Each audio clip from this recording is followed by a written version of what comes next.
All right, theme song. Hi, everybody. This is Girls in the Band on Feral Audio. My name is Kate Dwyer. And my name is Colleen Green. And today we have a lovely guest, Kim Shattuck. Hello, I'm Hi, here. Kim. Hi, how are you? Yeah. Good. Thanks I'm for good. having me. This is cool. Yeah, This is thanks for nice. coming. I have a nice dog on my lap, too, named Dude. And Kim, you are in the Muffs. Yes, I am. And is there any other projects that you wanted to mention that you're I'm working also on? in the Pandoras. So Girls in the Band is a show where we talk to female musicians about Okay. their experiences making music, how they got started, and then also we listen to some songs and then dissect them and then I love that. Yeah. Just bullshit. Wow. Yeah, and then I you love just- bullshitting. This Yeah. is so great. So you're from LA? Or I'm from I was born in Long Beach, and so then my family migrated to Orange County for a while, and then I moved when I could move. I moved to Los Angeles, and then I've been here ever since. how'd you start getting into music? My whole family sings and does things, not like professionally, but amateur, I guess. And so we were always harmonizing and doing stuff like that. And so that's kind of my musical start, was being around that. And then when I was a little kid, I took piano lessons from my mom. So, of course, I didn't have a good ethic of practice because I would always rebel. No, I don't want to practice. No. Like a little brat that I was. But I liked to make up songs on the piano, and they were terrible. I look back on them, and they were just the worst songs ever. But then later, I became super, super obsessed with learning how to play the guitar from nothing. Because I played violin a teeny bit, piano a teeny bit. And so I became obsessed with it. Like, What inspired that? Was it just like randomly you were just like, I'm going to play guitar? Or I think, well, this was in 1981, 82, and I was just out of high school, just about to go to college, and the Stray Cats came out, and the guy, Brian Setzer, his guitar playing is so crazy good. And I remember thinking, it was the first time I heard guitar not be distorted and done in this way that sounded like the old days. And it was intriguing to me, and I just decided I wanted to start playing. And I also was really super into songs by like the Beatles and the Kinks and Leslie Gore and those kind of things, and the Shirelles, and just stuff that I could grasp onto melodically. And so it was a perfect storm of obsession and first love, which I had fallen in love with somebody who was very creative, and it was one of those things where you just kind of start digging in, and I barely knew I was digging in because I was obsessed. And before you knew it, I could kind of play, and I could kind of write, and then I ended up auditioning for and joining the Pandoras on bass, which I couldn't play, but my boyfriend lied that I was with, who knew them, said, "Oh, Kim should try out. She plays bass," which is a complete, total, utter lie. But I learned really fast, so then I did that, and then I sang backing vocals with them, and I realized I could kind of sing. All right. So how did you teach yourself how to play the guitar just from listening to like Brian Setzer and stuff like that, or? I mean, I started listening to different bands, like the Bangs when they first came out, like the EP, the Bangles EP. I started learning all those songs on guitar. The person who sold me my guitar at Guitar Center, this little hippie dude, wanted to come over to my house and teach me how to play guitar, and I think he wanted to get laid, honestly. Oh my gosh. But he was nasty looking, and so he came over and he realized I lived with my parents, and my parents were sitting right there like, who's this? Oh, the guy that wants to fuck me, probably. But so he taught me a couple chords, and then he skedaddled out of there. Bye. Oh my God. I can't believe he actually it. came home with you. Wow. I know. That's amazing. He thought I had my own place. place. What? I'm like 18. Yeah. No way did I have my own place. But so Was he teaching you like power chords or what? no, he taught me open chords, and it took me a while to learn bar chords, but after that I taught myself. But I have a very intense personality at times, and when I'm learning, I'm pissed that I don't already know how, and so this guitar, it was an Ibanez artist guitar. It was semi-hollow body. I still have it. It sounds amazing. It's actually a really nice guitar. I wanted the Gibson that Brian Setzer did, but I couldn't afford that. No way. Yeah. Yeah. It's super expensive. Yeah. If I had that, if I could afford that, then I could afford like 100 guitars. But so I learned. I learned. You learned. You taught yourself how to play taught guitar, myself- basically. Yeah, but I got really upset when I couldn't learn, and the guitar would go flying somehow. Really? It would go flying. No, I would throw the guitar across the room, and it would land wherever it landed, and it's still good. It's still good. And you guitar. still have your first guitar. That's I do. amazing. I do. Does it have a lot of dents on it and It stuff? does from- not. What? It's so sad. Wow. Well, I lived in a carpeted room with a bed. Okay. And with dressers, so I guess I avoided the dressers and mostly landed on the carpet or the bed. Mhm. So That's it's good. not- Oh wow. It does cut out sometimes. Does that? So you still play it? I'll throw it on a recording sometimes because it has a different sound than my usual one that I usually use. Which kind of guitar do you usually use? I have it's a Gretsch from the 70s, a solid body Gretsch, and it's called the Gretsch Beast. Oh. Cool. But it doesn't say it anywhere on the guitar, but that's the name that people call it. It's like BST. I know. Weird. Well, all my guitars don't have names, but they don't say it anywhere on the guitar. Like they have names that other people gave to them? Like I guess industry? they're literally called that, but it's not indicated on the actual No guitar. labels. Unless it's deep inside. I have to pull it apart. Yeah. Yeah, right. What made you want to get that guitar? That guitar, well, when we first started the Muffs, I only had one guitar, and it was that artist, Ibanez artist, and the other girl, Melanie, in the band had some super cool guitars, and she played rhythm and I played lead, so I started feeling a little insecure about it. Oh my God, I need a solid body guitar because that one fed back all the time. It's really good, but live it was a little bit of a challenge. So I looked and I found a guitar in the pawn shop, and it was the Gretsch Beast, and I thought it looked cool. It looked a little like a Rickenbacker, a little bit just different, not Hesher or anything like that. And so I got that, and I changed the pickups immediately because they sucked, and I've been playing it to this day in the Muffs. It's my Muffs guitar. Nice. That's so cool. How did you start the Muffs? Was it your band that you started it, or who started it? Me and, well, first of all, I was going out with Ronnie, who's in the Muffs to this day, and he plays bass, and we used to go out, and I didn't even know he played bass until several years into going out with him. And then I see this bass, and I'm like, oh, where'd that come from? Oh, I play bass. And I'm like, how long have I known you? This is a weird thing not to know. But I'm like, all right, cool.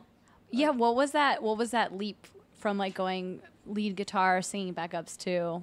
I was like bass and backing vocals, and then Oh, bass. Sorry. yeah. But I was bass, and my songs that I was writing in the by myself, no one heard them, nobody, and I was very embarrassed to play them for anybody.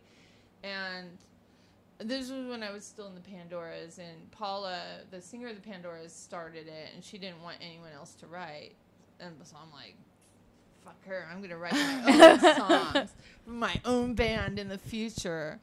But I wouldn't play them for anybody, and so I started hinting to people that I had songs, and different friends, and they're like, I want to hear them, and I'm like, no, I'm not gonna play them for you. But then I would do them on a 4-track, cassette 4-track.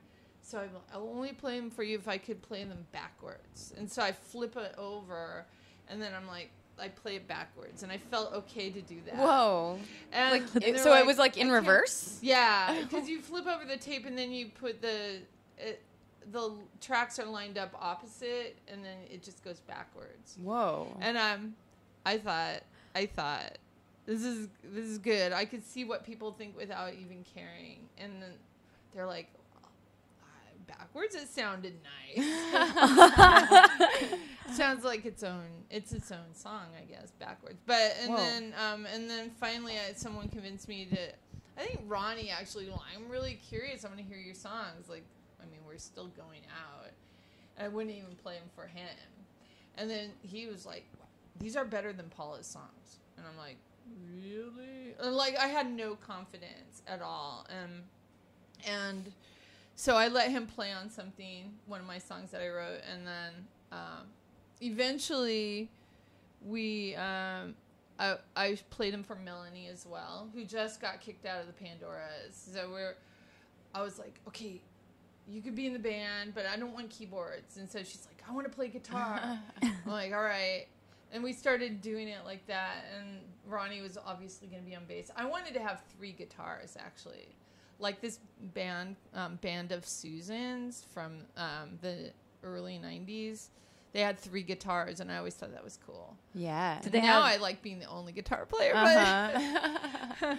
Oh my gosh, that's wild. But and then we started auditioning drummers, and we auditioned this guy named Murdoch, who looked kind of metal, and we were just like, and that didn't work out. And then we asked Roy McDonald, who is now in the band, to be in the band, and he didn't. He said, "Oh, I'm moving to Texas with my family," and I was like, "Oh." But he said, "Oh, there's this guy at my work, Chris, who is a really good drummer," and so we tried him out, and he was the first drummer of the Muffs. Very insane guy, nice deep down, but insane, and so that lasted a couple of years, but it was hard. Yeah. Nice but insane. Like wrestling. He would literally play in his underwear, and he'd always interrupt, like he'd want to talk continually through the show, and it was like wrestling. It was like a wrestling performance. Like he had a mic back behind the drum kit with really him. Good backing vocals. Oh, actually. okay. But if he didn't think his mic was on loud enough, he'd bellow the backing vocals. And I'm like, sound person, just turn him down. Yeah. Oh my god. Just cut it. Like, he's just too much. But we'd be playing, and then it'd be in between songs, and you just know he's gonna say something. You go, "Hey, everybody, don't the chicks look fine tonight?" Oh and my we're like, god. Fuck you, God. Yeah. Like in his underwear. I'm Yeah, saying that. What was it like, just like kind of like being, you know, the lead and everything, having to wrangle everybody? Was it something where you were trying to make sure that everyone kind of had a say in stuff, or was it just always something where you were like, this is me, I'm in charge, these are my songs? Well, because I came from the This Is Me band, the Pandoras, I didn't want to have that kind of This Is Me band. Yeah. Mm-hmm. Where someone else was saying, this is my band in the Pandoras. The Pandoras. Okay. Yeah. It was Paula, and she was kind of for lack of a better term, like the band dictator. Mm-hmm. And even though we all liked each other and it was cool, I was always like, I want to be creative, and I just had it in my head, this is just a stepping stone. I want to have my own band. My own band was not going to do anything. I was pretty sure it was just going to be fun for me to express myself. But it was nice because so when we started, it was very diplomatic, and we all had a say, which was mostly good. And everybody did their part, it seemed like, except for Ronnie, who never took it. No, he did his part too. But when we went to record our first record, then it got crazy because everyone was self-seeking, and it was a really super harsh situation recording with that first lineup because everybody started accusing me of wanting what I wanted, but I wanted what I wanted for the betterment of the band. I wasn't trying to just promote myself. So I felt like misunderstood with that, and as a result, it sounds like too many cooks in the kitchen to me. But I still like that album. Which album is that? The very first Muffs album. It was on Warner Brothers, and it was our first one. And it was hard for me to listen to it be played anywhere, and I was just always like cringing. But now I kind of like it. I have a better perspective now. What's your favorite album that the Muffs put out? The Muffs put out. God. To listen to, because I've had to listen. I don't sit there and listen to myself, but when I've had to listen, I really like the album we put out. The first one I ever produced, actually, myself, was called Happy Birthday to Me, and that came out in 1997, and it was the first time I ever was allowed to produce the band myself. But they didn't let me, the label didn't let me use my own name. Really? A little bit sexist. Yeah, what the heck? Maybe. They made you use a guy's name?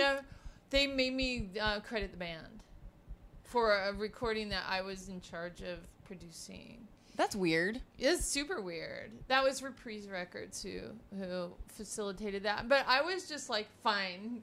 I just want to have the opportunity to actually produce myself. And it was still on a major label, and we had a really good budget. So I was like, this is the best opportunity to get like some, experience. And so I took one for the team. Did you want to produce earlier albums, but they wouldn't let I was you? always fighting with the producers. So it kind of became clear that why are we hiring someone to produce when I'm constantly battling them about everything?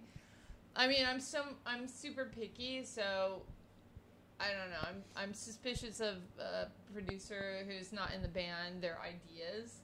I'm like, no, that's a terrible idea. I'm like constantly always going, no, that's a terrible idea. I'm like not very nice about it, but not political enough, diplomatic. How did you guys come to be on Warner Brothers for your first album? That was kind of lucky, I guess. We were starting to do stuff like little singles here and there. Like we did a Sympathy for the Record Industry, a Go-Go Records.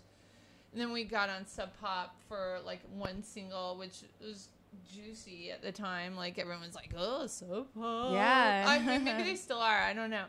But and then we started getting some crowd coming, just a little buzz and stuff. And we were opening for this band Trash Can School back in the 90s. I love that name. Do you know them? I've never No, heard of I them. just love that name.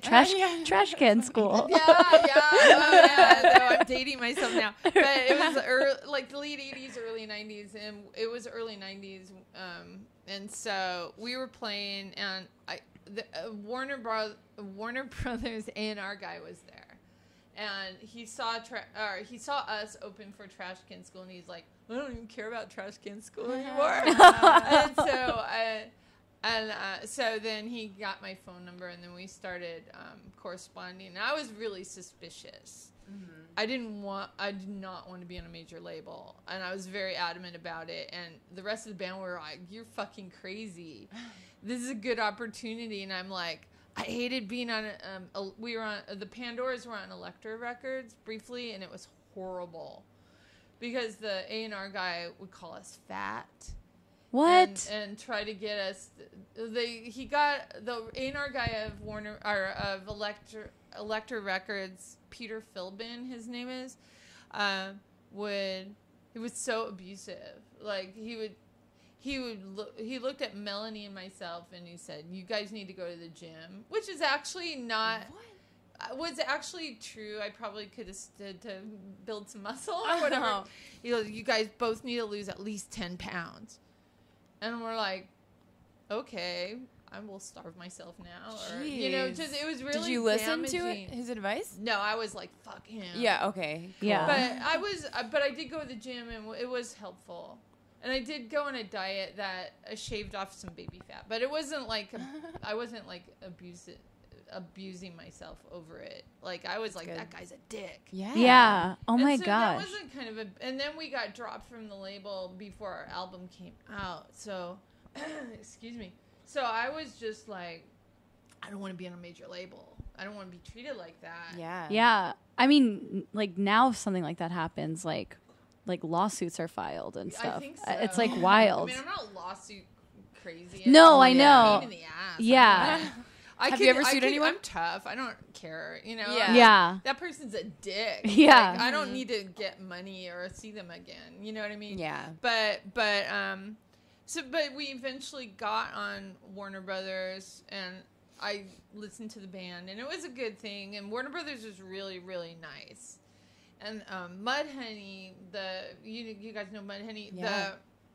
they were on Warner Brothers right before us, and they had in their contract they had to put in that they get complete creative control. And that was in my head, so I'm like, I want complete creative control. And so they did that for us too. And so consequently, when we were doing our album, they didn't interfere. And That's awesome. That would have been like 5 more cooks in the kitchen. Yeah. Like, that recording could not stand 1 more cook in the kitchen. Yeah. But it worked out really well with them. So we did 3 albums with, well, it was Warner, no, it was Warner, Reprise, but they were together. Yeah. So we're like, okay, that was a good run. 3 albums on major. It was pretty cool. Yeah. Now I'm like, I've learned so much. I don't even have to be or want to be on a major for real. Now I'm like, nah. Would you what would you recommend doing? Just self-releasing? You own your master. You license it to the label. They run it for like 5 to 7 years, and then you get it back. And you own it. I like owning it. Like that's because Warner Brothers owns those masters, and I'm like, Still? yeah. Whoa, is it just perpetuity? Forever. Oh my god. Perpetuity, yeah. Whoa. That's Can you not buy them up, or is it oh like? god, we spend so much money. Like before digital, everything was so expensive. We'd go to really nice studios. We eat tons of food. We'd spent forever recording at a expensive studio. It's just like it racked up, and then any promotional money that they do, they stick it on your amount. Mm-hmm. So it's just bloated. So yeah. I wouldn't even want to buy it. Do you write regularly still? I try to write regularly.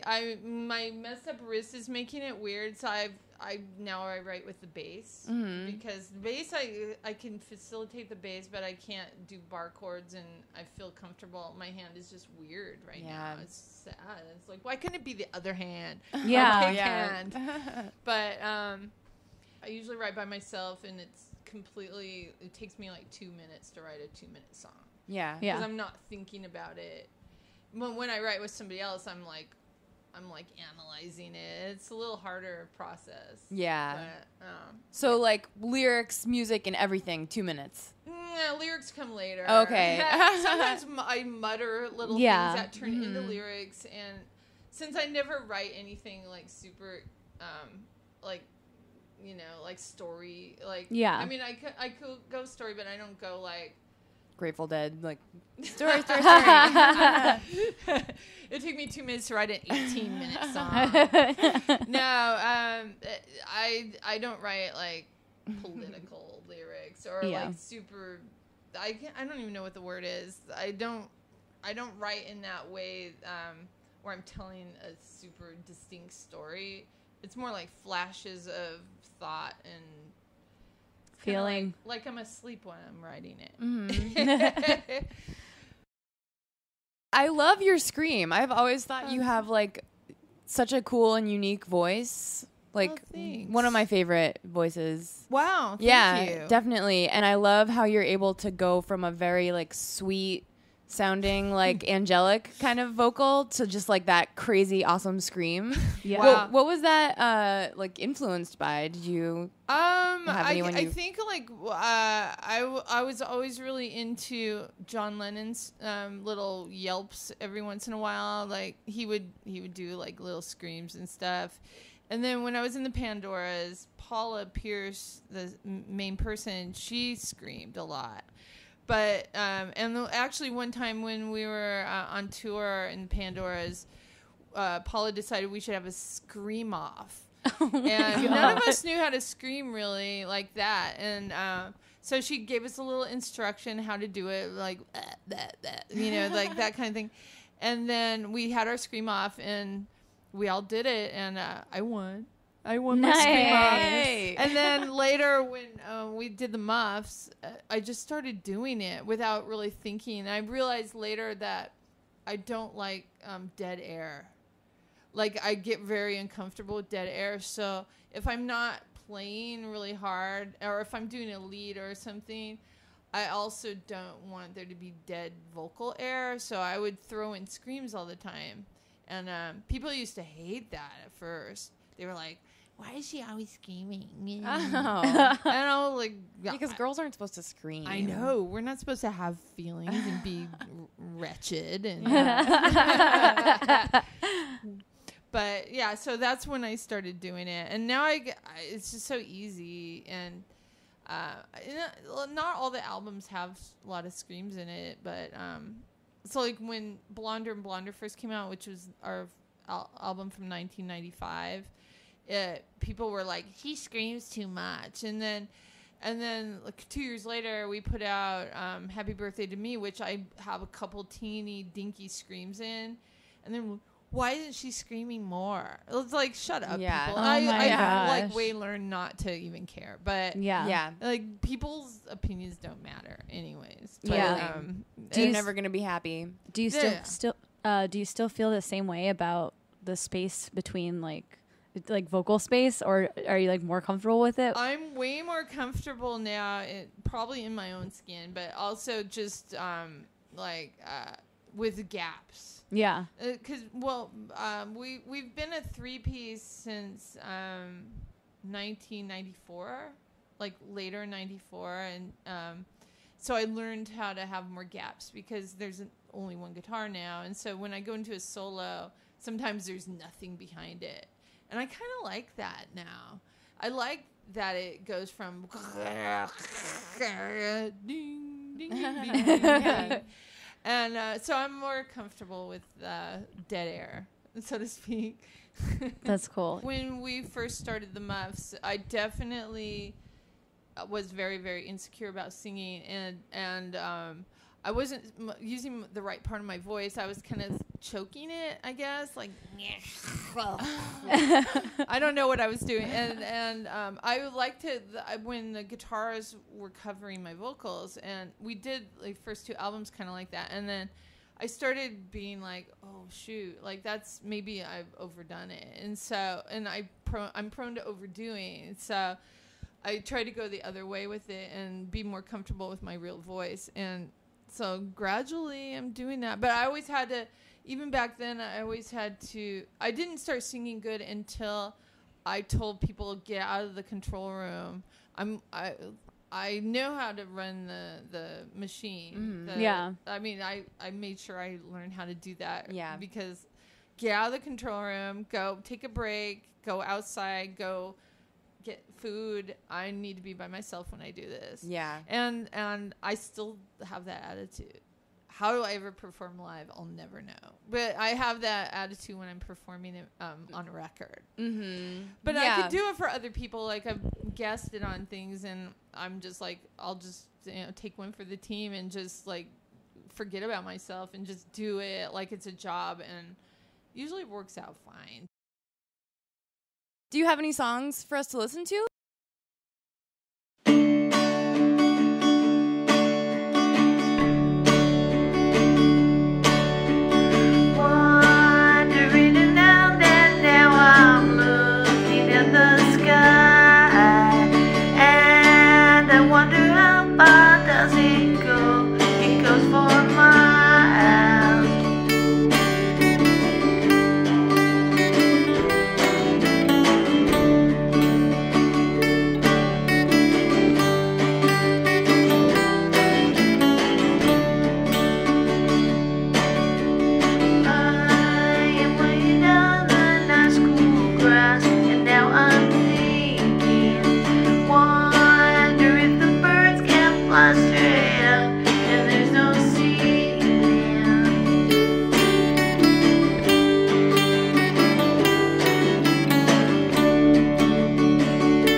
that song is called Sky, and I wrote it while I was driving. And one of the things, like, I was having a really good writing spurt, basically, and me and my sister wanted to write songs together and perform them for kids. And so I had it in my mind. I wanted to write about, I don't know, I was just like looking around while I was driving, and I noticed the sky, and I just thought, oh, I could write about the sky. I don't know why. It was very organic. And so I wrote the little, like, cute little ditty about the sky to explain to kids what it is. Because I was remembering when I was a little kid not knowing if there was an end to the sky or if it kept going. And I didn't really get, like, if birds can go all the way up or if they just kind of hovered right near us. And I mean, all these little things that I thought when I was a little kid, almost like in a psychedelic kid way. Yeah. To think about, like, where things come from. I used to think that we were in blood vessels of ginormous people. Whoa. And that maybe we were floating around, like, we're little molecules too. I don't know. Yeah. It's just like that. I used to trip out when I was a kid and think all these things. Yeah. I was probably high on sugar. It's probably what it was. Do you have any advice for anyone that's listening for getting started? Things that you wish that you would have known when you got started? Oh God. Or just any final thoughts? Yeah, any final thoughts. Final. When I was first starting, I just had a gumption. I just had just this passion to do it, and don't let anything stop you, because and don't listen to other people's opinions. Like, really, other people don't matter. It's all, if you like it, you like it. And if you're not true to yourself, you're going to suck. So that's my advice.